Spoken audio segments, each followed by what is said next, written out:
The views and opinions expressed on this program are not those of Norfolk State University or WNSB-FM. Thank you for listening. It's Hampton Roads Voices on Hot 91. This week, we celebrate Father's Day, a day to tell fathers and father figures how we feel about them. Hi, everybody. I'm Benita Adams. And today on Hampton Roads Voices, we're going to be talking about fatherhood, past, present, and future. What is it like to be a father these days? Are there older or mature fathers that can mentor young fathers? And what changes can be made as you progress in your fatherhood? We want to hear from you, and we'll hear from some experts as well. Next on Hampton Roads Voices, fatherhood, past, present, and future on Hampton Roads Voices on Hot 91. It's Hampton Roads Voices on Hot 91. Welcome, everybody. I'm Benita Adams, and today on Hampton Roads Voices, in honor of Father's Day, we're going to talk about fatherhood, past, present, and future. We have two expert guests on the line with us. Today, we have Dana Watson, Program Manager for the UP Center. Ms. Watson, thank you for being here today. Thank you for having me. And then we also have Mr. Michael Jones. He's a reentry case manager also at the UP Center. Mr. Jones, thank you for being here. Thank you, ma'am. So let's go ahead and start with you, Ms. Watson. Tell us a little bit about yourself and what you do, and a little bit about the UP Center, please. Yes. So my name is Dana Watson. As you stated, I am the program manager with the Strengthening Fathers program. I've been with the UP Center for almost 5 years now, and I have really enjoyed every bit of moment with the UP Center. The UP Center has been around for over 135 years, just serving as that safety net for our community and just making sure that we're able to change the trajectory of families from crisis to wholeness. I believe that we've served over 10,000 people in the Hampton Roads community as of date. So we have touched a lot of lives here in Hampton Roads. And so I came to the UP Center starting out as the program manager with the Responsible Fatherhood program. That was a 3 to 4 year grant that we had with the Department of Health and Human Services. And so we were well known in the city of Norfolk for a workforce development program. And so what our program did was we kind of reached out to dads over the age of 18. And we provided that soft skill and hard skill training. And so just to break that down a little bit, what the soft skills consist of is teaching them how to be better fathers, how to co-parent with the mothers of their children. We taught them how to deal with stress. We use a evidence-based curriculum, which is called On My Shoulders. And with this curriculum, we were able to teach about how to cope with stress, community safety, being tuned in, and how to listen to understand, how to speak to be understood. And the fathers were able to take these skills back home and apply it. So these fathers were in the community. And so the hard skills part of it is teaching them workforce development skills, working in a warehouse setting. We had UP Center Books, not sure if you heard of it before. We were over there on 25th Street in Norfolk.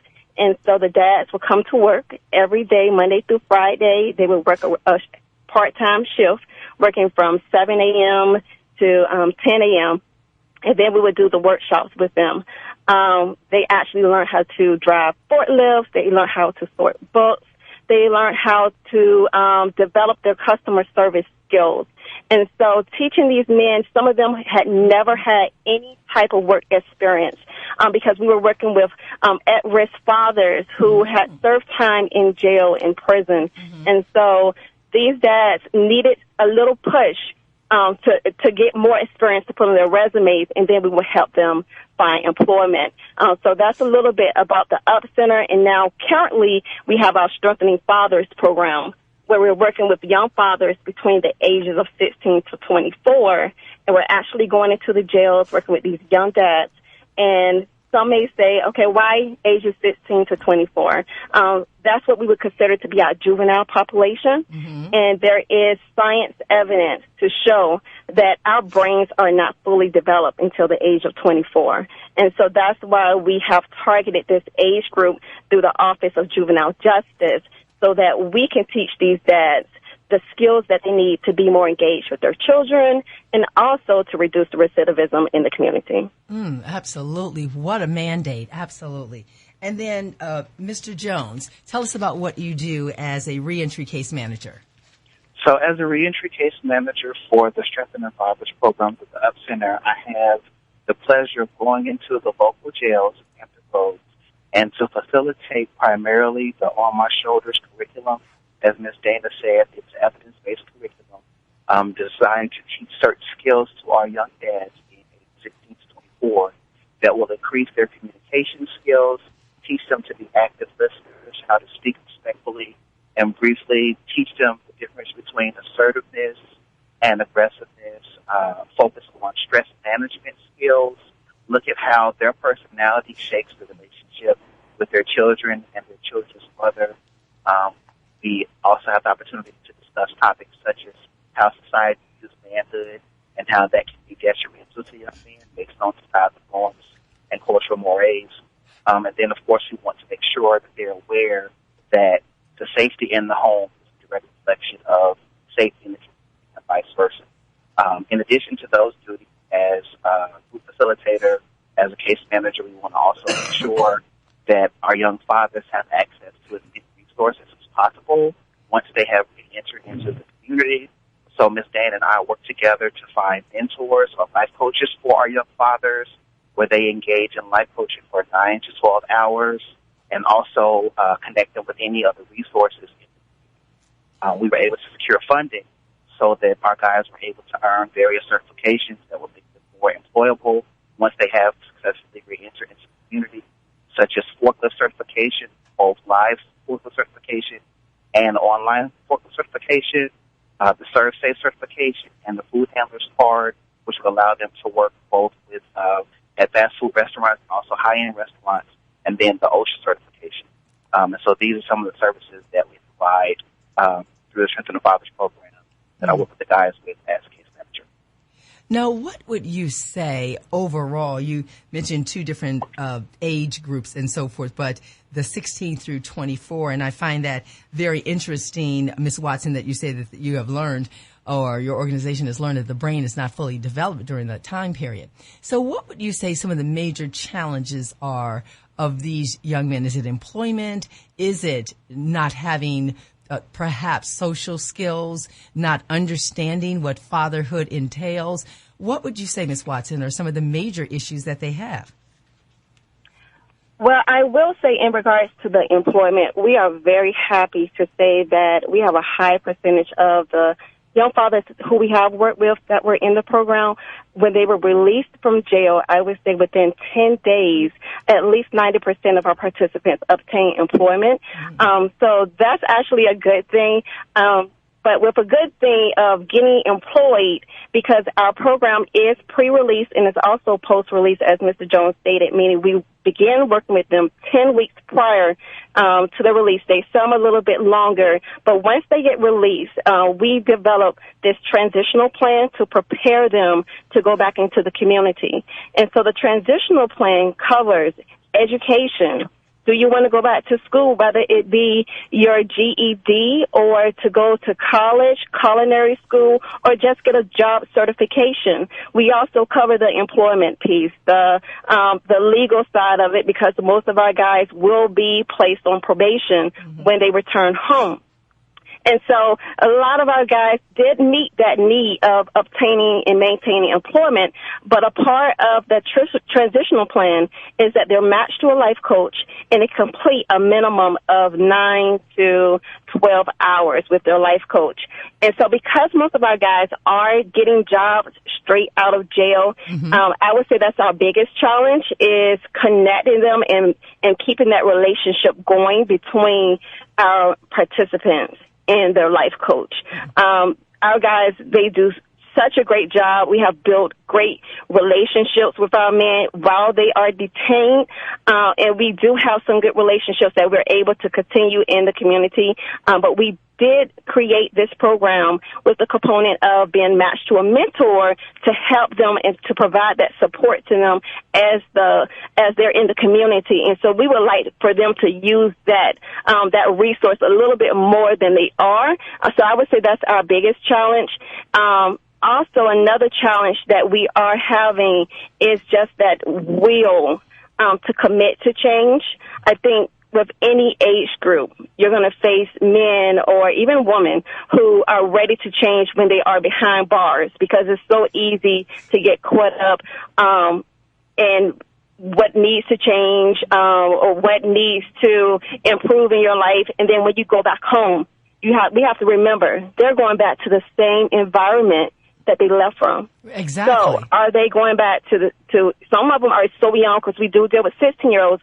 Are they going back to a toxic home with a mother, with a father? Some of our participants have dads who were in the same cell block as them at Norfolk City Jail. And so we would love to see everyone to take this program, take the resources, and to commit to the change that they made while they were in the program. But we also have to remember that life is real. And when they go back home, they're still dealing with the same peers, same substance abuse, same mental health illnesses. And we have to be able to provide that support to them, even as probation officers. When a participant or a client says, I have to get out of that community, I need help moving to another state so I can be with a family member that's going to provide that support to me, understanding that they're saying that for a reason, that they want to change. But if we're putting them back in the same community, that increases the likelihood that they're going to end up right back in jail. Right. So the heart says yes, but that temptation, that peer pressure that they face when they go back home is so much higher. It's so much higher. Let me give our listeners the number. It's 757-823-9110. We're talking about fatherhood, past, present, and future. And on the line, we have from the Strengthening Fathers Program from the UP Center, Dana Watson, Program Manager, and Michael Jones, the Reentry Case Manager. What are some of your questions that you might have? Do you know a young person who is a father and perhaps is incarcerated or getting out or being released, and he needs to be in an organization that can help him with education or employment or a commitment to change? 823-9110, 757-823-9110. Now, Mr. Jones, we're going to take a break in a couple of moments, but would you completely agree with what Ms. Watson has said in terms of some of the needs that you see that the young men have?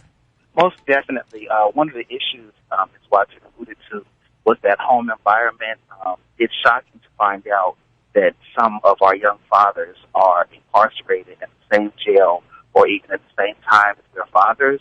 And so it's not only the home environment that we have to be concerned with, what they're actually going back into, but we also have to be cognizant of the fact that they haven't had a father figure or a positive male role model. And so if we don't step in as a community, then not only are they going to continue to learn the bad habits that cause them to be incarcerated in the first place, but we also have to watch out for the fact that these ideas of what it means to be a man and what it means to be successful, these are ideas that they're going to pass on to their children. And so before we know it, we have 2 or 3, 4 or 5 generations of young men and women who have been incarcerated, and that cycle is something that definitely needs to be broken. That is amazing. So again, 757-823-9110. This is Hot 91. Is Hampton Roads Voices. Hot 91. Welcome back, everybody. I'm Benita Adams, and today we're talking about the Strengthening Fathers Program at the UP Center. Overall, we're talking about fatherhood, past, present, and future with Miss Dana Watson and Mr. Michael Jones, both from the UP Center. Now, right before we went on break, I had asked the question, or you all had made a comment about sometimes there are several generations incarcerated at the same time. Perhaps the father and the son is there, or maybe the son's grandfather is there. How do you work on something like that? I know that you had mentioned through the transition program there are opportunities for change, and yet you said sometimes it's the same thing. You change, you grow, and yet you go back into the same environment. How can change occur if that is the case? What do you do to combat that? Ms. Watson, I'll start with you. Okay, so one of the things that we do with the Strengthening Fathers program to get to know our participants a little bit better is we provide a fatherhood survey. And so with the fatherhood survey, we actually ask them about their relationship with their fathers. And so some of the questions might be, did you grow up in a home, in a two-parent home? Or if your father was actively involved in your life, do you feel your father should be credited for who you are as a person, or do you blame your father for who you are as a person? And so, to my surprise, even though some of our young men did not grow up with their fathers, majority of our participants do not blame their fathers for who or where they are. Some of them, as I stated, are incarcerated with their fathers, and some of them have not served or spent any time with their dads, meaning they did not grow up with them. And so as those individuals who have fathers with criminal histories, we have some whose fathers have served a lifetime sentence after they were born, or they were not able to spend any time with them. And so something we talk about with them is forgiveness. And we do road mapping with them. How did you get here from point A to point Z? What happened throughout this lifespan that brought you here? And so, as I stated, some of their relationships with their fathers are to blame, but they really don't give the fathers the credit. And so what we have witnessed is that for those individuals who did not grow up with their dad, or they felt like their dads were not great role models for them, they are determined to change. They're determined to take that life lesson and to apply it to their own life, to say, I know how it feels to grow up without a dad. Right. And I would never do that to my son. I would never do that to my daughter. And I remember one of our participants, I'll call him Calvin for the sake of this interview. He said, when I get out, my kids are my number one priority. Interesting. They want to focus on their kids, and that's something that we teach. We're hoping that the focus on that family engagement, that focus on our children, their children, will help them to not recidivate, which means not to commit another crime. And so we're using that experience, that those negative experiences with their own fathers, to help turn it around and say, I don't want to be like that. My child deserves more. And so we're teaching them unconditional love. And so with Mr. Jones as he's not only a reentry case manager, but he's also the group facilitator. Right. And as he facilitates these groups, being able to teach our men that you can be vulnerable, you can show your emotions and take yourself out of that man box where there's stereotypes of what a man should be. We have a caller on the line. We'd like to go to the caller. Caller, you're live on the air. What is your name, please, and where are you calling from? My name is Marlon, and I'm calling from Chesapeake. Okay, Marlon, what is your question or comment, please?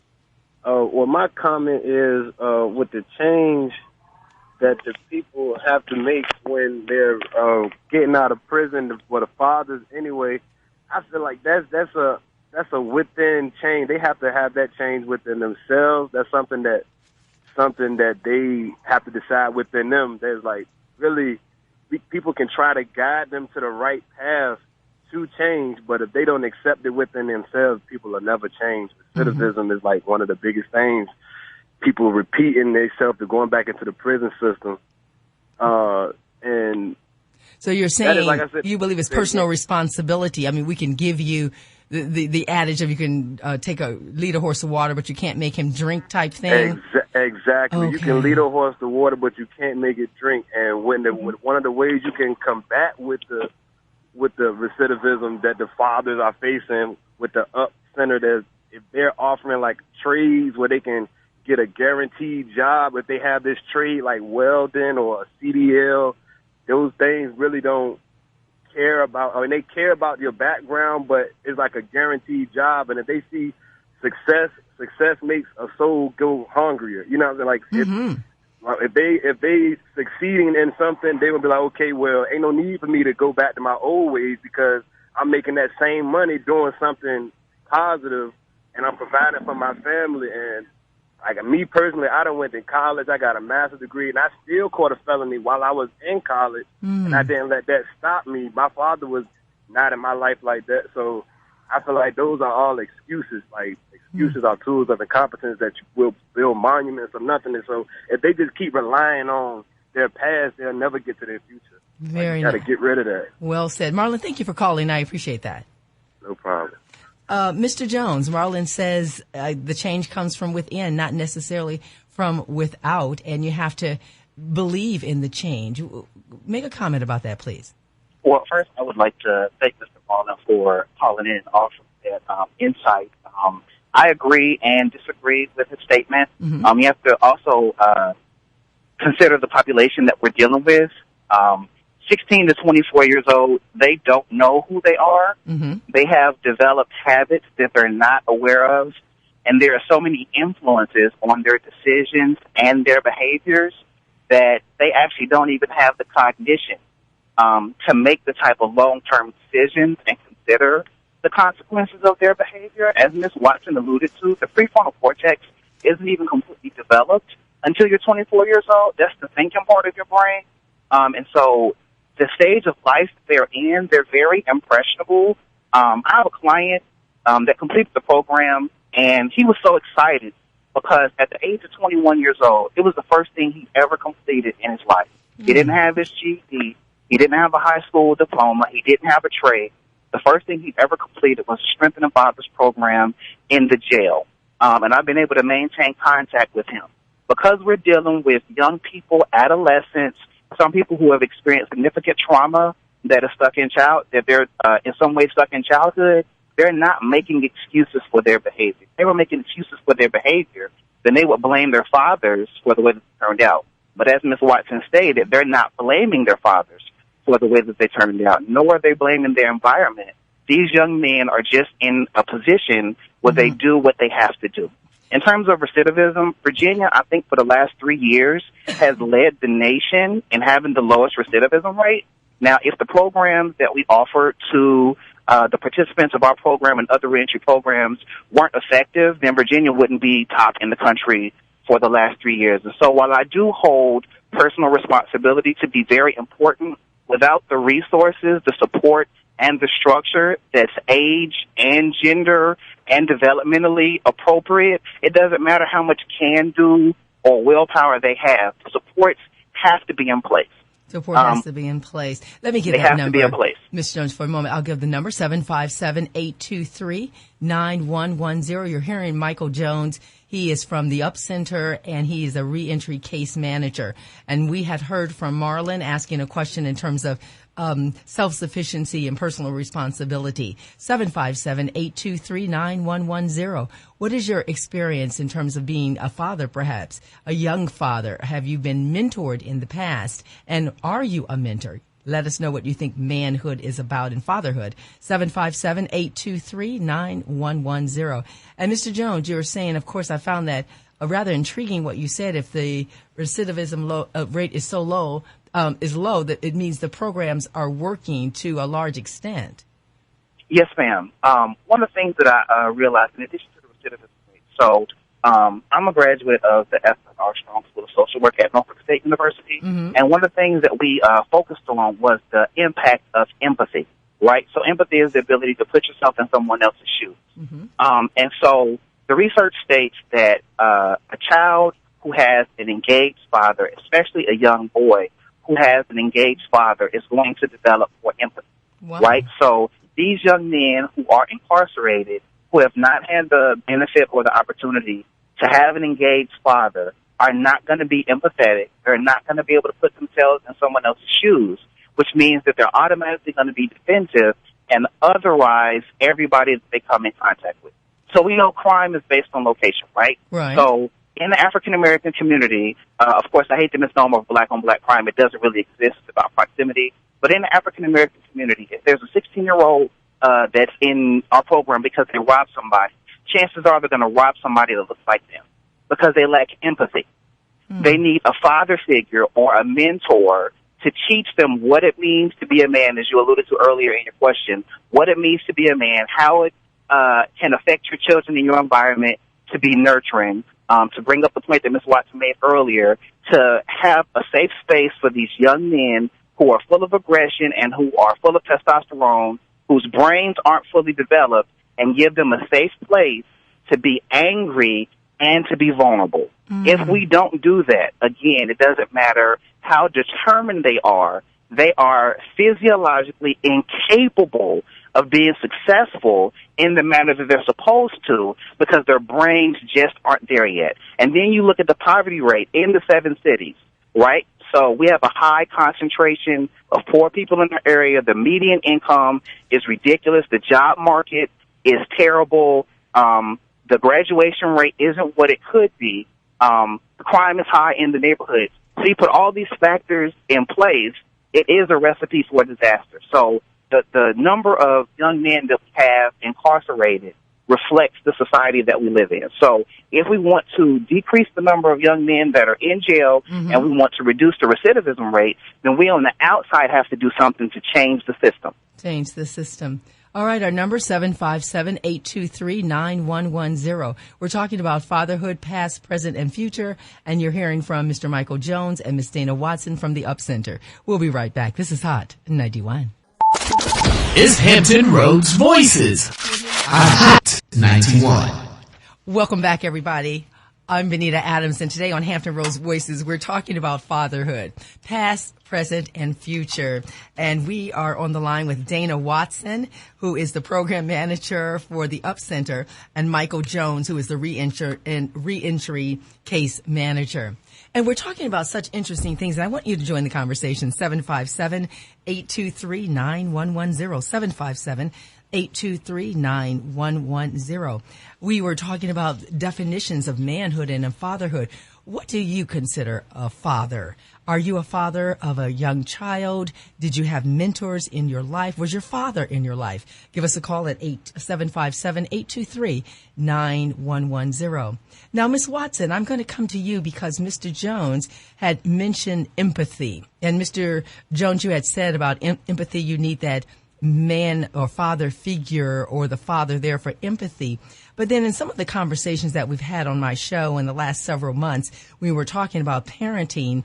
I had a few callers call in and said that they believe either that a woman could not raise a male child to be a man, and some said, well, absolutely, it doesn't matter, that yes, the mother can raise that son to be a man or a father. Can you give me your perspective on that? And then, Mr. Jones, I'm going to come to you with that same question. Yeah, so to start that question out, I want to say a lot of people do ask me, how do I run a fatherhood program, and I am a woman. Right. And so even some of the guys, when they come into the room, they see this woman standing there. And so the best way that I can describe it is that as you think about a two-parent home, there's usually a mother and a father. And so Mr. Jones and myself, we are a two-person team. And so we work really well together because we're able to give the different perspectives of a man and a woman. And so sometimes we have these heated debates in our groups. It's very informal, and we will talk about their issues that they're having with the mother of their children. And they'll say, Miss Watson, why does my girlfriend do this? Why does my girlfriend do that? And they are very happy and pleased to get a woman's point of view. And I say, oh, don't say that. Oh, she might get mad. And so they're thankful and they're grateful for it. And so that's what I would like to say about that. To answer your question, can a woman raise a child as a man? Yes, it's been done for years. Mm-hmm. But I will say it's very important that a little boy has a male figure in his life, right, whether it be an uncle, a grandfather, or mentor, or a teacher. Because we as women, we can't teach little boys everything about being a man. And so we want to be able to say, yes, I might be a single mother and I'm raising my child the best way that I can, but I still need some help from a male figure. And I don't see anything wrong with that. But we do the best that we can as women to raise our kids the best way. Mm-hmm. Mr. Jones, the same thing. Your perspective on that and working with the young men that you work with. In terms of whether or not a woman can raise a man to be a man, mm-hmm. I absolutely 100% believe that a woman can raise a man to be a man, and that this young man can be a productive member of society. For a time, my mother served as both mother and father. to myself and my siblings. I also had the benefit of having a stepfather and my sister's father who raised me the majority of my life. And again, as Ms. Watson stated, there just needs to be some type of positive male role model because children learn before they can speak, before they can talk. They learn based on behavior. And so the man is the one that models, without saying anything, how a young man is supposed to behave in society.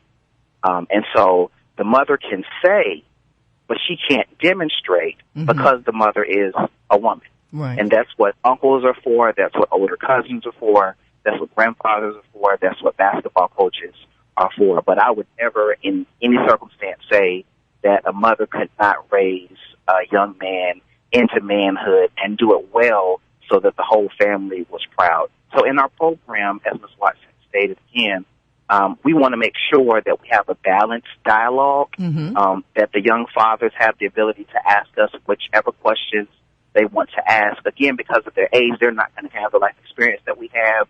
We're both married parents, and so we bring that perspective that they won't have.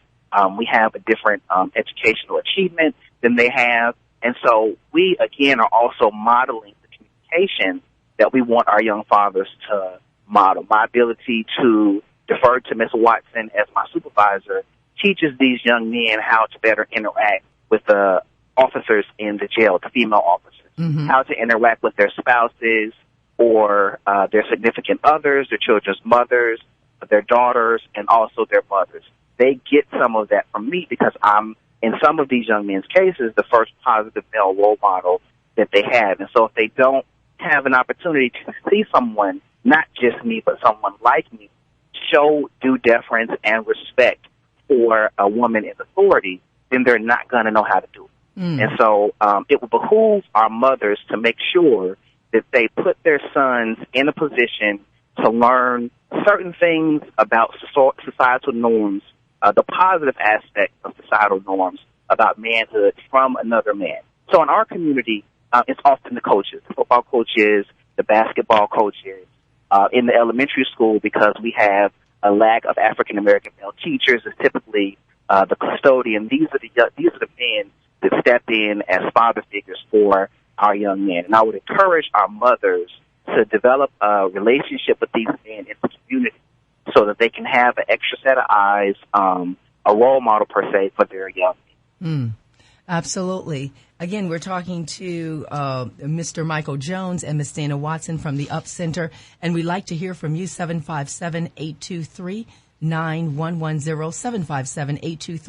757-823-9110. What was your relationship with your father, or as a father, how is your relationship? 757-823-9110. So, Ms. Watson, how can, if you say that sometimes there are challenges because there is a not so much a relationship that father has with his son, how can that be strengthened or rebuilt, a father with his child or with his children? So one thing that we focus on outside of the recidivism, trying to reduce those recidivism rates, is increasing the family engagement. And so we do understand that sometimes it's very hard to communicate, even as young fathers, as they feel like they're children themselves. And so when they're with their children, we teach them, what does family engagement look like? And so playing with your child on the floor, coloring in a coloring book together, watching TV together, attending parent-teachers conferences, going to doctor's appointments. And even while they are incarcerated during that pre-release phase of our program, we give them 2 sheets. One of the sheets discusses 40 questions that get kids talking, because building relationships are very important, not just when you're in a relationship to date, but also when you're in a relationship with your children, because your children have to trust you. And then we also give them information on activities for dads to do with their kids that's free. Because remember, we're dealing with fathers who were incarcerated, so they might come out not having jobs. Right. And so we don't want them to have any type of excuse of why they can't participate in family engagement with their kids. And so here's some tips for some of the dads who might be listening. Play hide and go seek with your kids outside. Give them piggyback rides or horse play with them, doing airplane rides, finger paint with them, eat dinner with your kids, and even try tying your hands up. There's so many different ways that you can have free family engagement with your kids, and as you laugh with your kids are going to trust you to be someone that you can talk to. Mr. Jones, I don't believe he stated before, but before he became a reentry case manager, he actually served as one of our life coaches, and he did an awesome job. He would go with his mentee to Walmart, and they would pick out board games to go back home to play with their kids, and this particular person loved to play his PlayStation. And so sometimes we don't want our kids to touch our fancy toys, but sometimes let them just join in and play with you, because we don't want our kids to think, oh, I can't touch that because that's daddy's toy, and he does not want to talk to me when he's playing his toy. But incorporate some fun activities. Pay for some games that they can play for their age group. Or if they're babies, get involved with changing diapers, feeding your baby bottles, feeding them food. And there's just so much that you could do to help build those relationships and that trust between dads and their young kids. Mr. Jones, how do you teach a man to be vulnerable in front of his children, to get on the floor, to go outside, to play hide and seek? How do you even teach him if he didn't see that himself?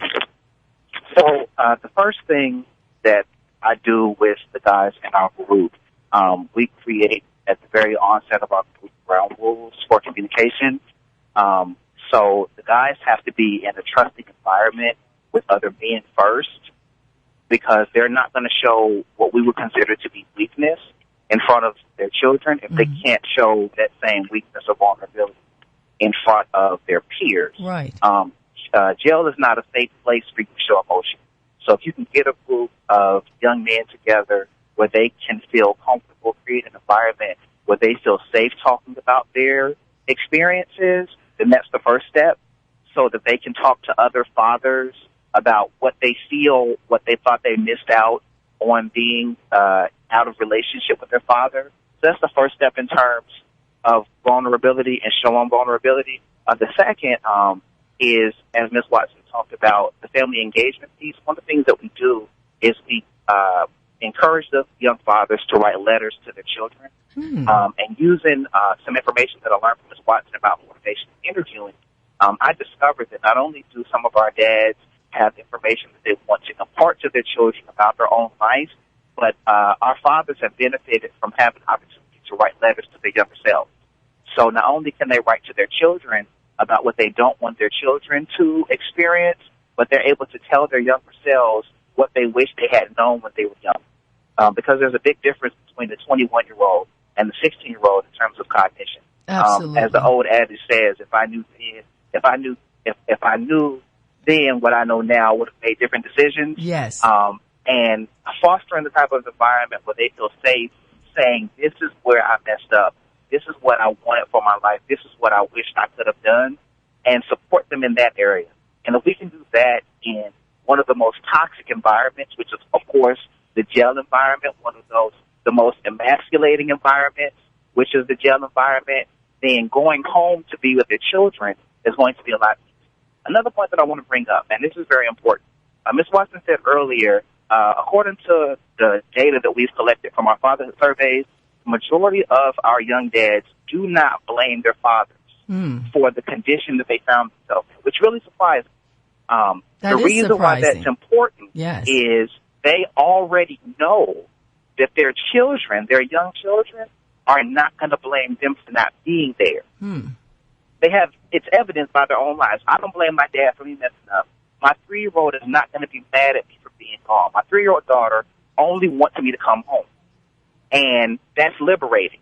That enables me to be freer with my emotion, because all my child wants me to do is come home and be with them. Right. And they're already used to being in an environment, in the classroom environment, where they can be vulnerable. Now they can go home and play with their children. We work in with the communication skills so that they can successfully co-parent with their children's mother, whether or not they're in a relationship. They are able to apologize and gain that forgiveness from their parents, from their siblings, from the young women that they've left behind to raise these children. while they're incarcerated. And again, because we do pre-release and post-release, they not only have the benefit of talking to Ms. Watson and I while they're incarcerated, but they are able to speak with Ms. Watson and I and then their life coach once they go home, just about what they're feeling. Also, the Up Center provides therapeutic support. So we have funding. We're able to pay for counseling for our participants once they come home. Both substance abuse, anger management, healthy relationships, all of these things. So we don't just bring them home and say, here, be vulnerable, be naked and alone. But we want to make sure that you have the necessary support from the community in order to continue to develop those skills of empathy and honesty and openness that'll help you to be better fathers. Absolutely. Now, our time has run out, and so, Ms. Watson, tell us how we can get further information, please. Yes, you can find us. Our website is www.theupcenter.org. Again, that's www.theupcenter.org. We are also on Facebook. You can find us, just put in the Up Center and you will find us there. Absolutely. Any other additional information where they can find you specifically, Mr. Jones? So you can email me if you want to get more information about some of the activities that Ms. Watson mentioned in terms of family engagement for our fathers. And it's just my name, Michael.Jones, MICHAEL.JONES at theupcenter.org. I do not have a problem at all connecting any young dad or any mother who has a children's father who's incarcerated, giving them information about some of the things they can expect from their children developmentally throughout the adolescence, and also the activities to help them to be engaged in the community. The Up Center is a wonderful organization. There are all kinds of programs. So don't limit yourselves just to the Strengthening Fathers program, but please go onto the website to see how we can give benefit to the community. Absolutely. I thank both of you for your perspective and your invaluable information. It was wonderful. Again, Ms. Dana Watson, Program Manager, and Mr. Michael Jones, Reentry Case Manager from the Up Center. Thank you both for being on our show today. Thank you. Bye-bye. And we'll be right back. Is Hampton Roads Voices. Hot 91. Welcome back, everybody. I'm Benita Adams, and today on Hampton Roads Voices, in honor of Father's Day, we've been talking about fatherhood past, present, and future. Now on the line, we have Dr. Julius Hayes. He is the founder of the Saturday Academy for Positive Self-Development. And Dr. Hayes, thank you so much for being with us today.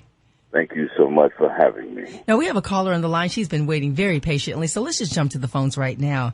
Caller, what is your name, please? You're live on the air, and where are you calling from? My name's Amani Barmore. I'm calling from Virginia, Portsmouth. Okay. What is your question or comment, please? It wasn't a question. I just wanted to give input. I heard you all talking a lot about dads with their sons. I just wanted to come from the perspective of dads and their daughters. Mm-hmm. My dad is literally like my best friend, and it's very imperative for men to establish, healthy relationships with their daughters for many reasons. There was a period in time where I wasn't around my mother for a few years, but through my dad and him telling his expectations of, what he desired in a woman and how a lady should act, I learned how to be a lady, but I also learned the male perspective and, their way of thinking and the way they do things. So it kind of made me a well-rounded person. And just the love between a dad and father, a father and a daughter is very important, because I was in an abusive relationship before, and it wasn't the love I had for myself that gave me the strength to leave. It was just the love that I had for my father and knowing his expectations of what he wanted from me. We didn't talk a lot about boys. That's the one thing we probably didn't talk much about. But just by watching him and the type of person he was and how he carried himself, I kind of am able to gauge and compare, a potential significant other, toward his behaviors. And you just have to be strong. I know a lot of people, my parents were divorced, and so that kind of baby mama drama thing, it took a part in our family, but he didn't allow that to discourage him from building a relationship with me. And I'm very grateful for it, because I'm 22 now, And I lost my father when I was 21. And so had he wasted that time, you know, he wouldn't have been able to be as impactful. And I honestly feel like he left me everything I needed to succeed in my life in that amount of time. So just persevering through whatever adversity or drama, just spending quality time together, cooking together, eating dinner together, it kind of really gave me a perspective of what to expect from a male relationship. And like that's literally my best friend. So I just encourage every dad to, you know, to try and build that relationship with their daughters, because they have the power to really dictate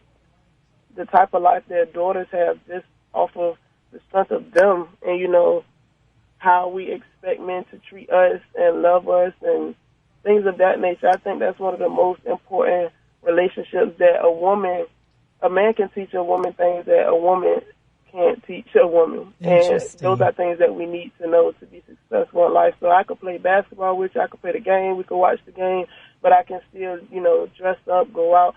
It's just, fathers are very important. Very important. Starting young. I mean, it's never too late. If they're already of age, it's better now than ever, because every girl longs for that male figure in their life, whether it be a coach, uncle, brother, you know, but if you have the opportunity to play your role as a dad, don't let any baby mama drama being petty. No, fight for your kids. Amani, I'm going to let Dr. Hayes make some comments about that. Thank you so much for calling. I appreciate it. Dr. Hayes, you heard what Amani is saying. But first of all, before you get to comments, tell us a little bit about yourself and the Saturday Academy for Positive Self-Development, a brief version of that. The Saturday Academy for Positive Self-Development is an enrichment ministry with 5 cornerstones: education, encouragement, empowerment, inspiration, and support. We work with parents, of course, mothers and fathers, but because this is Father's Day weekend, I salute all fathers, whether they are natural, adopted, whatever. I salute them. And this is a perfect segue for me to chime in and talk about what I know from my own experiences. Because a father is a man who is constantly being observed by his children. And I say that because of my own experiences, having quite a few. It's great for me to sit back and see the significance of my life in having a father, even after he expired when I was 4, with the men who became a part of my life and helped guide me through the process. I was blessed not too long ago, and so many years ago, to be a part of the Fatherhood Initiative by way of the White House with our President Barack Obama. And in listening to Mr. Jones and Ms. Watson, I believe that was her name. Right, Ms. Watson. Those were some of the programs that we talked about in having, and mainly the spiritual aspect of dealing in the heart where the emotion is of a boy and a male who has to become a man and then go into fatherhood. And what did you think, Dr. Hayes, that what our caller had talked about, that important relationship between the father, not only with his son, but a father with his daughter? Well, I take that in high regard, because no father wants to extend his daughter to a male that's not responsible, because he will become a father, hopefully, by way of their marriage, etc. So I concur with that young lady, because we must make sure that we have that conversation with our daughters, especially coming from the time of which I've come. I'm a baby boomer.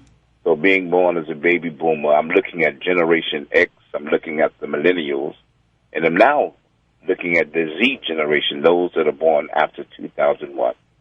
We've seen a lot of absenteeism, but because they're absent, that does not mean that they do not want to be present. But there are many reasons why. Let me give that number to our listeners. 757-823-9110 is the number for you to call. In honor of Father's Day, what was your relationship, or is your relationship with your father? What in terms of a daughter, father relationship or a son-father relationship?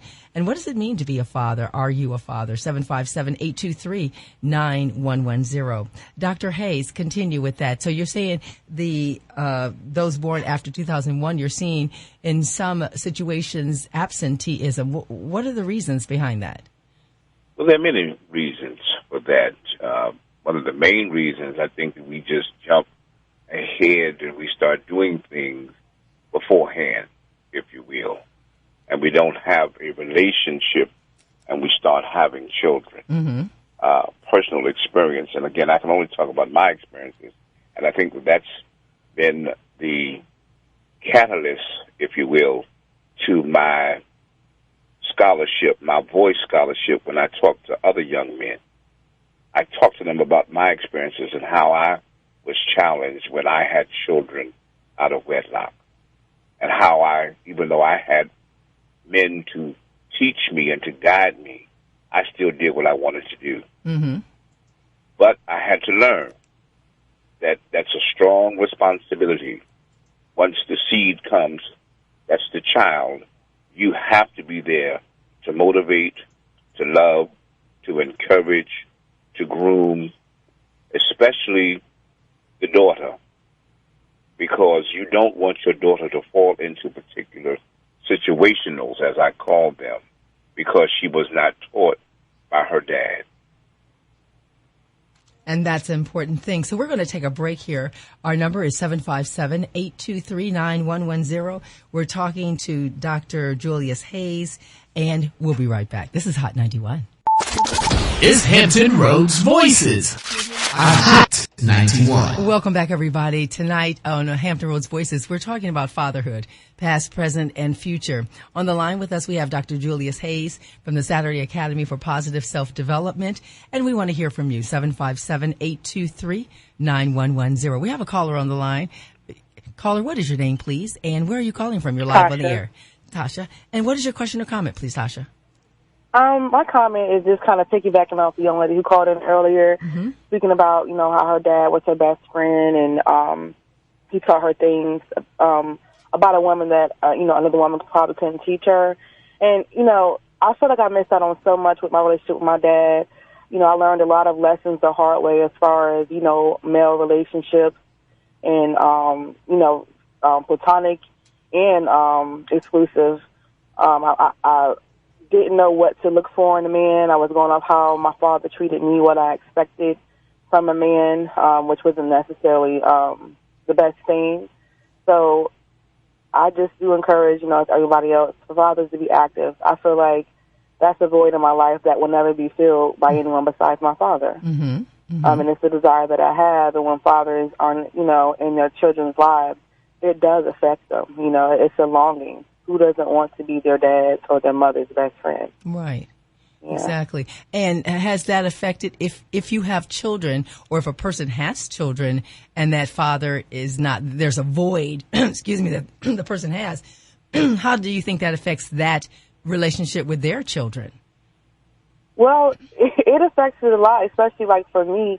I'm scared to even have children, in all honesty. Because, as like you said, the absentee rate is high, and most of the time when a relationship doesn't work out, the relationship between the child and the father, majority of the time, is the one that's severed or damaged. And it's just I know how that affects the child. I know how it affects me. I know how much, I went through with different men, and just having that desire but not being able to obtain it. Because my father's still alive. We just, don't talk. He had no desire to reach out to me or really have a relationship with me. And then it hurts, Right. Absolutely. Tasha, thank you so much for calling. We appreciate that. Thanks.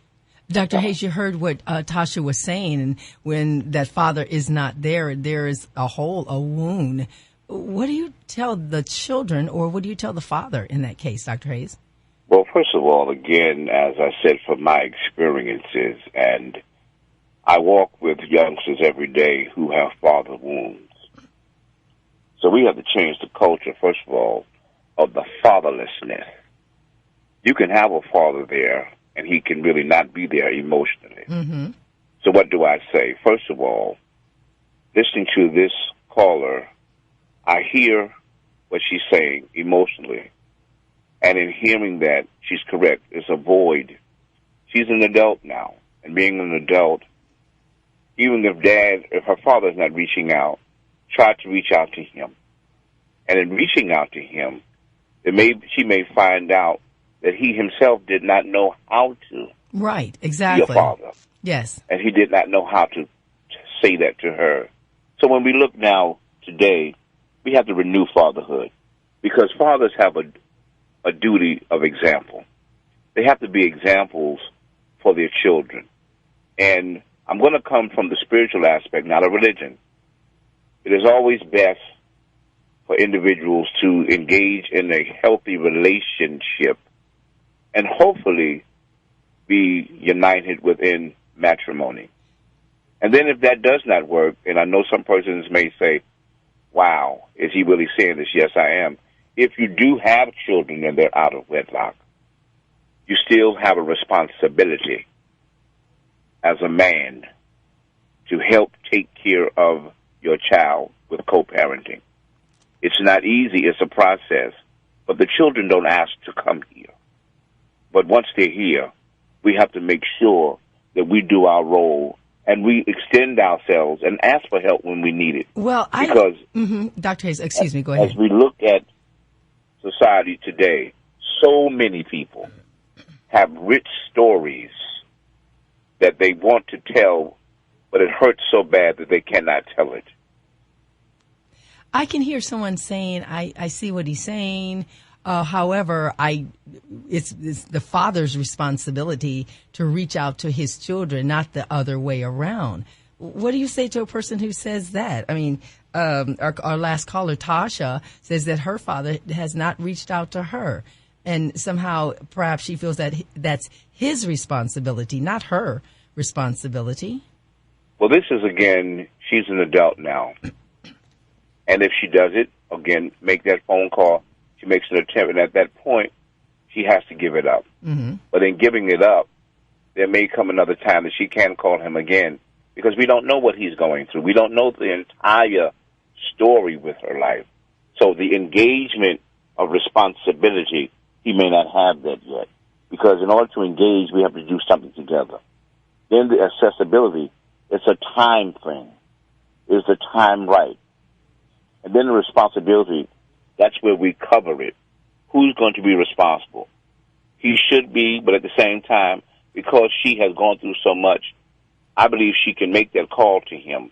And if he does not give the response back, then she moves on. There are other persons that I believe that can give her what she needs in terms of the guidance and help to help her go through that process.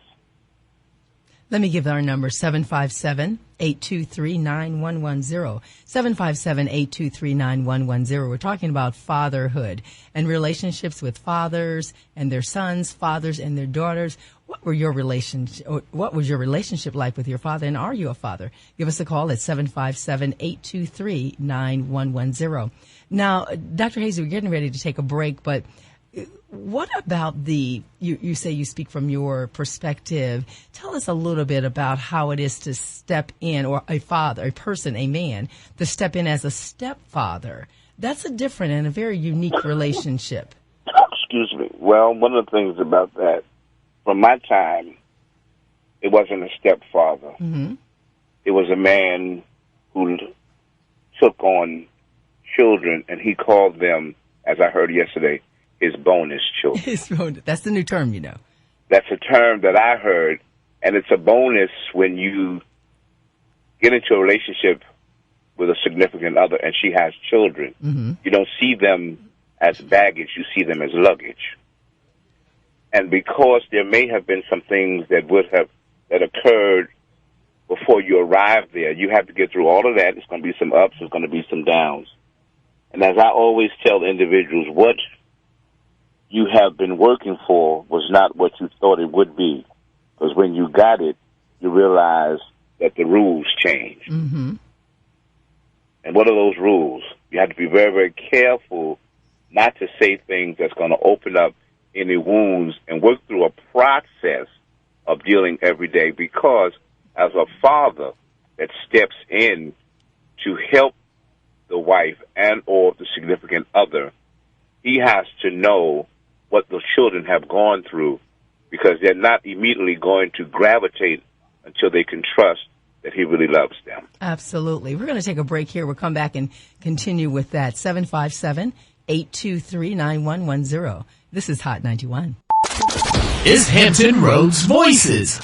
Hot 91. Welcome back, everybody. We're talking about fatherhood, in honor of fatherhood being here this weekend. We're on the line. We have Dr. Julius Hayes, and we have a caller on the line. Caller, you're live on the air. What is your name, please, and where are you calling from?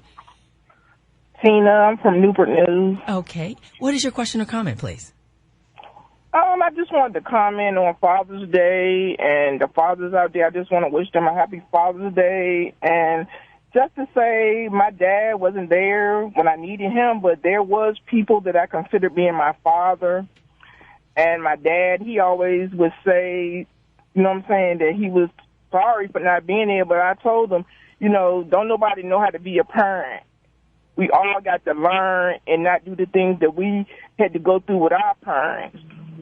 And I feel that a lot of times, people put their parents down and look down at them, the ones that, not there, but they got to realize it was hard for them just as well as it is for us. Mm-hmm.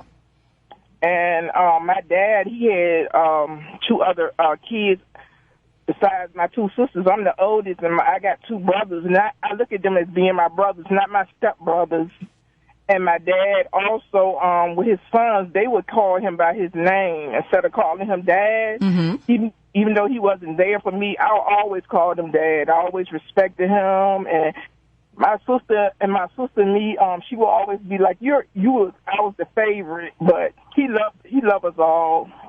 So who filled in that gap for you then? Did anyone fill in the gap? Another male role model? I had a couple of fathers out here that was fathers to me. They were just like my mechanics. They were somebody that I can lean on. And one of the person's name was Rufus. He's not with me now, but he's truly missed. Mm-hmm. Mm-hmm. And then there's another father I look at as being my father named Linwood.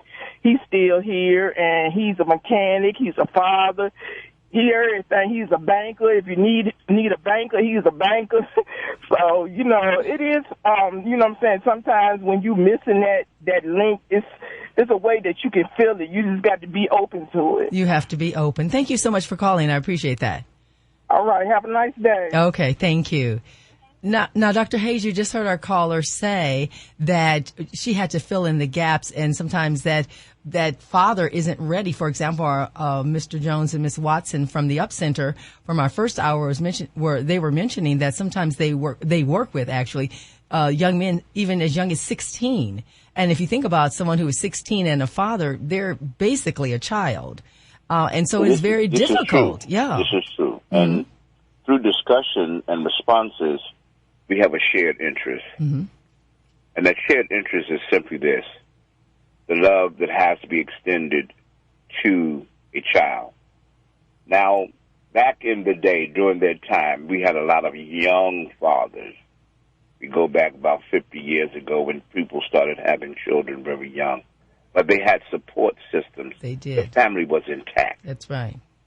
You had family members where grandma or a great-grandmother and grandfather, they would shield that, and they would talk to you and tell you, regardless if you have this baby or not, we're going to help you, but you're going to have to go to work. You're going to have to do something to uplift that. And if that father is not there, you had your grandfather, you had your uncles. I don't have that experience, but I've had some friends who've gone through that, who had to come to some of my uncles that I had to help me, and they extended themselves. So it's all about the community coming together. When we see youngsters, young, who we want to grow into aspiring individuals in the community, we have to do the help. The teacher, the coach, even the person that works in the school as the custodian, everyone, as has been mentioned. Programs do work when we have people that are dedicated, but at the same time, the program that really works in order to be a father is the program of getting together and helping each other and going to those places like the mosque, like the church, where we can maintain that and come together in a spiritual context and discuss these things so that we can move forward. Absolutely. Our number is 757-823-9110. What is your relationship with your father? What do you think about that person filling in the gap? Was there someone there for you, the coach or the custodian or the uncle? Give us a call, 757-823-9110. So, Dr. Hayes, tell us some ways that a father can strengthen his relationship with his son or his daughter. What can he do? Our last guests were talking about some simple, basic things, playing and going out together, looking for free activities. What would you suggest for our listeners? Well, it all depends on the circumstance. Mm-hmm. Because sometimes the mother can be the block. I'm not saying all the time. But because she is upset with the father, okay, she will block that. And let me just say this. Even if you are a father and you're not with the young lady, don't ever make a promise to a child and not come through. Because that's one of those hurting things. So, as to answer the question, I believe a support group of men, concerned men, the elders, helping the younger generation, helping them to understand what it is to be a responsible father, sharing their personal stories, not just the good times, but the bad times, so that the father buzz can go around, because we need good fathers. Fathers that have been entrusted with other person's lives, not just their own children's lives, like the teacher, etc. So some of the things that we do, we have to keep on doing. And that is especially getting respect for ourselves and telling the story like it really is and not sugarcoating it, and make sure that you engage in a proper manner. So talk about the successes and the failures and the challenges and the all of those things. Again, like you said, don't be an ostrich and don't sugarcoat it. We have a caller on the line. Caller, you're live on the air. What is your name, please, and where are you calling from? This is Kenny from Hampton. Okay, Kenny, what is your question and comment, please? I have two angles. I'm a father, father of two girls.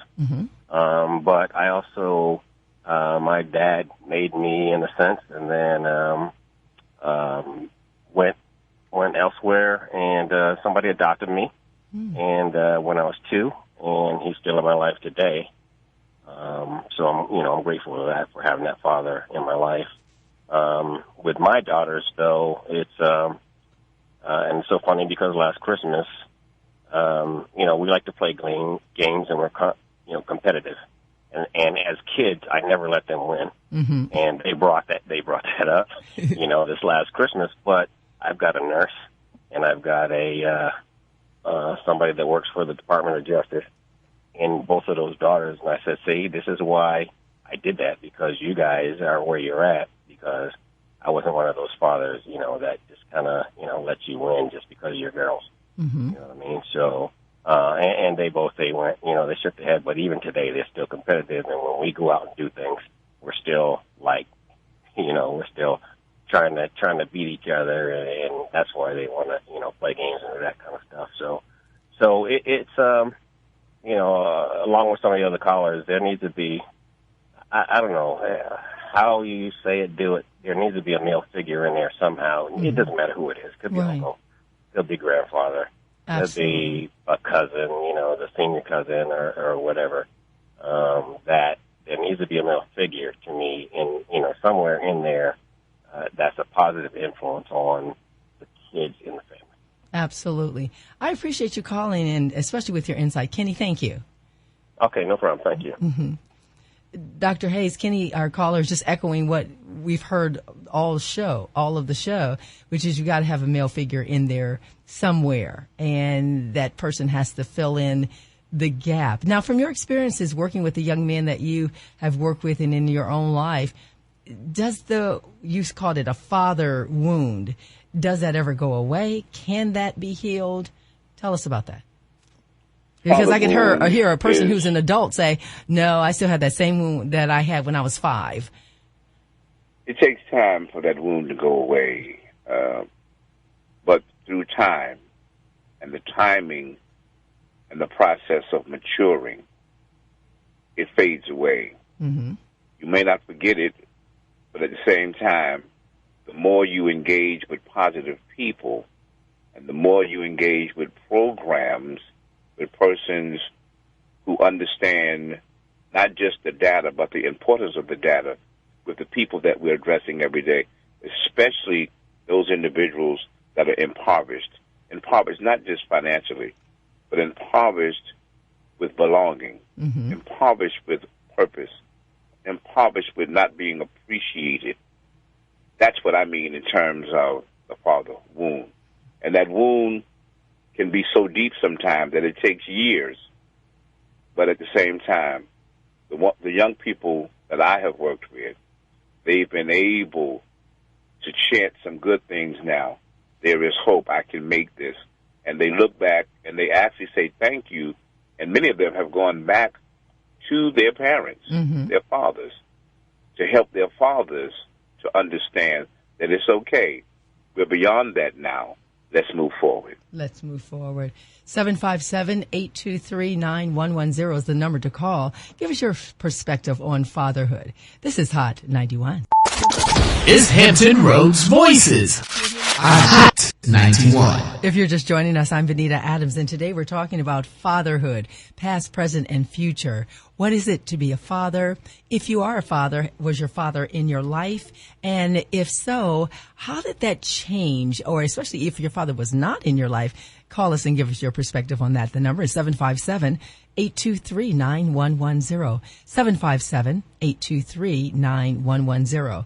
On the line, we continue to have Dr. Julius Hayes. He's with the Saturday Academy for Positive Self-Development. And right before the break, we were just talking about father wounds and so forth. But Dr. Hayes, how does the spiritual component help with the father wounds?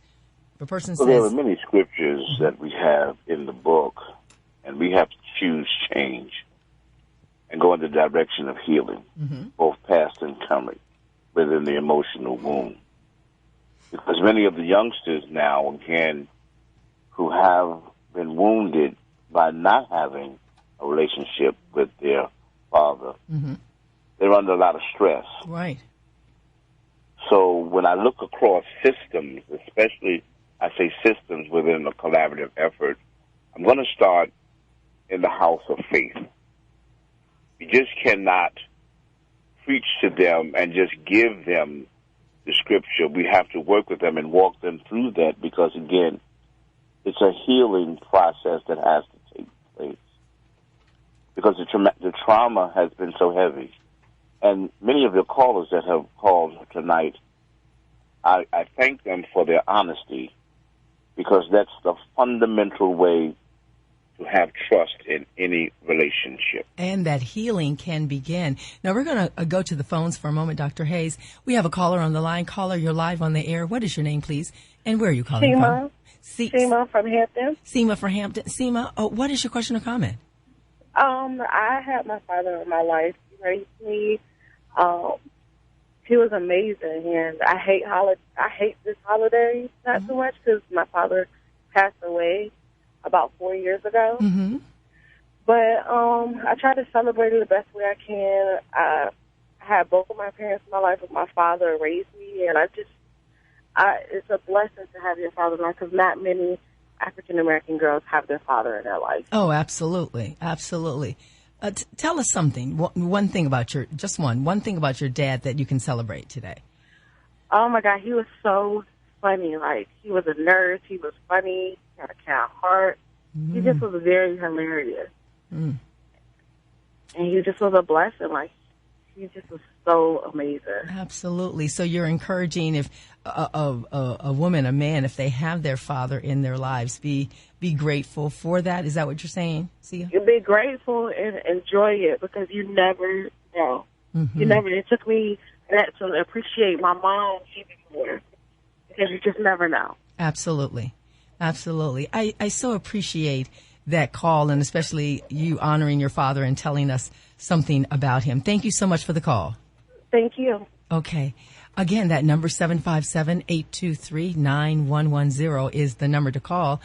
Anything about your dad that you wanted to say? Okay, 757-823-9110. Even a shout out, and we can look online. We have that at online on our Facebook page. At what? What was it? On our Instagram page. Thank you, on our Instagram page. So go ahead and look on our Instagram page, and that is on at Hot 91 online for Instagram. So the number 757-823-9110. Dr. Hayes, you just heard our caller. Just say honor your father. Honor him if he's with us, if he's with you or not with you. Of course. And to the young lady, her father has left her an inheritance. And that inheritance that he left even comes through her voice. So she should honor him and be happy and laugh, even if a tear falls, to know that her dad is still special to her. Absolutely. Absolutely. And so these are the things that we're talking about. And I really wanted to make sure that when we were planning this show, I didn't want it to be a show of we're criticizing and criticizing. I wanted it to be a show of encouragement, of listening to people speak about their dads, and also just to ask some questions. And I know we have some callers on the line. We're going to get to that in just a moment. Do we have our callers on the line? Okay, you're live on the air. What is your name, please, and where are you calling from? Joshua in Norfolk, Virginia. Okay, what is your question, please? Oh, I just was calling to shout out my dad for being in my life and being a great dad. Absolutely. Tell us something about your dad. He's like, I don't know, like he's just a great dad. Like he's there when I need him, and he's like a really good person. Exactly. Well, we appreciate that. We appreciate you giving honor to your dad because it makes a big difference. Thank you so much for calling. Absolutely. Thank you for calling. We have another caller on the line. Caller, you're live on the air. What is your name, please, and where are you calling from? My name's Tim. I'm calling from Virginia Beach. Tim, what is your question, please, or comment? Well, I have a comment. I was also one of the guys that was incarcerated with children. And fortunately, all my kids was by the same woman. Mm-hmm. But I managed to come home, and I actually got custody of 3 of my sons. Mm. My 3 boys, and I had a girl, my daughter. I left with the mom, and she ended up getting killed 4 years ago. Wow. Sorry to hear that. But with my boys and everything, I have one that's already in college, been in there for 2 years, and I also have my son. He's graduating tomorrow. My other son. Congratulations. Tomorrow. Yes, so he's going to college also. So I just think is regardless of what, it's just like there's a lot of guys out here that don't know their rights, and they don't know that they can actually go and file for custody. They don't know that they can actually go and file for visitation, because there's a lot of women out here, that's the mothers, that's actually trying to block these fathers from being in their children's life, or turning them against these fathers, because a lot of it is because of child support. A lot of it is. Absolutely. A lot of it is because of that. So that right there, it hurts the child, but they don't realize that. Mm-hmm. And even since I done had my kids, it's been a constant back and forth battle with their mother, still constantly turning them against me, with trying to one day hopes to get back custody of them so she can get me for child support. Wow. I thank you for calling. I hate to have to cut you off, but we do have some other callers. But I appreciate your words of wisdom and your experience, and thank you so much for calling. We have another caller on the line. You're live on the air. What is your name, please, and where are you calling from?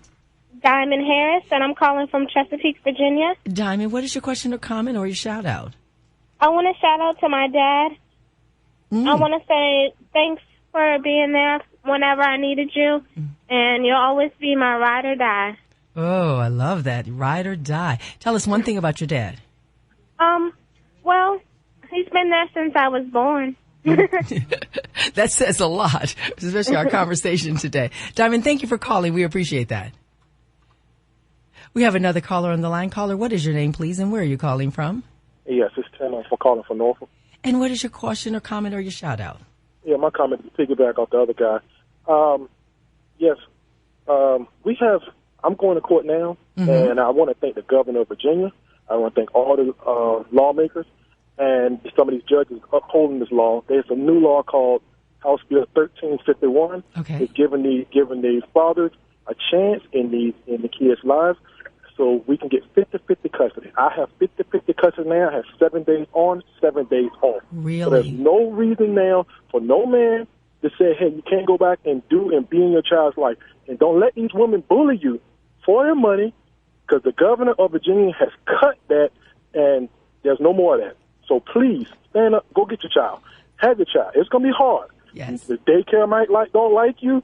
The woman might don't like you, but you go stand up and be in your child's life, your son or your daughter's life. You go be there and you stick it out. It's going to be hard, but do it. But do it. Thank you so much. Yes. Thank you so much. I appreciate it. Yeah. Dr. Hayes, you've heard the comments of men. They want powerful. Isn't that powerful? Well, awareness is our experience of life. Without it, we have nothing. And I remember the words of our president, Barack Obama. Yes. When he said this, and I quote him, it ought to obsess us. It ought to lead to some sort of transformation. We need transformation now, yes. Fathers. We need a culture. We need to create a culture where we can come together in one voice and work together. Generatively, the elders need to start working with the Gen Xers, Generation X, the millennials, to help them understand the process. And again, without awareness, which awareness is the experience of life, we have nothing. We have nothing. Tell us how we can contact you. Our time is running short. Tell us how we can get more information about you, your website, and so forth. Yes, you can go to faithhasme.org. That's FAITHHASME. 3 words becomes one.org. And that is the Saturday Academy for Positive Self-Development. Go right online, and you can call the number that's on the home page. And may I say to you tonight that I am delighted to have had this time with you and to listen to all of the individuals that called in to say thanks, because Father's Day is normally a day that is missed, but I still see that there's still love for fathers. So that's the fatherhood buzz, and we have to remain responsible. Absolutely. Dr. Hayes, thank you so much for being with us today. I appreciate it. I appreciate you. And we appreciate our callers. Thank you so much for calling in, shouting out about your dad, men saying you're stepping up to the plate. And this is very important. So many times we celebrate mothers on Mother's Day, but sometimes we forget about our fathers. I agree with you, Dr. Hayes. So thank you and for honoring your fathers and those who are father figures. So don't forget, we are here every Friday. We're 5 to 7 p.m. We have the rebroadcast on Sunday from 12 to 2. You can also find us online at Hot 91 Online. We're on Instagram. We're on Facebook. And we have our YouTube channel where you can hear this again and again. And if you have any suggestions in terms of topics, why don't you email me, bkadams@nsu.edu. That's bkadams@nsu.edu. What do you want to talk about? So it really has been a privilege talking to you today. If your father is here, call him, write him, honor him, text him, and let him know that he is there, if not whoever was in your life. But we appreciate that very much. Thank you so much for being with us. We'll see you next time. The views and opinions expressed on this program are not those of Norfolk State University or WNSB FM. Thank you for listening.